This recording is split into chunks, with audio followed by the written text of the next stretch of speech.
Hi all welcome to my channel Sharanya Dhruv.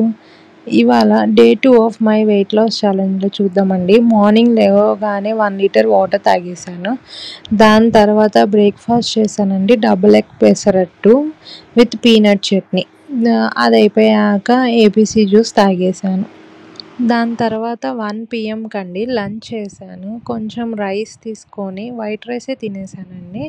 2 boiled eggs with fermented curd rice అండి. Night అన్నము పాలు తోడు పెట్టేసి దాంట్లో తోడు పెడితే అది మార్నింగ్కి తోడుకుంటుంది కదా, దాన్ని ఫర్మెంటెడ్ రైస్ అంటారు. దాంట్లోకి దోసకాయ టమాటా కూర. ఇవన్నీ కొంచెం ప్రోటీన్, ఎగ్స్ కోసం ప్రోటీన్. ఇవన్నీ తినేసాక అరౌండ్ 4 PMకి ఒక బౌల్ పపాయ. ఆ పపాయ కలర్ చూసారా ఎంత బాగుందో, చాలా అంటే చాలా తీయగా ఉంది పపాయ. అది అరౌండ్ 4కి తిన్నానండి. 4 తర్వాత వాకింగ్కి వెళ్ళాను. వాకింగ్ నుండి వచ్చాక పన్నీర్ సలాడ్ చేసుకున్నానండి విత్ ఎగ్ మయోనీస్. ఇది అంతా homemade. If anyone wants to recipes please comment. Thanks for watching. Please like, share, subscribe.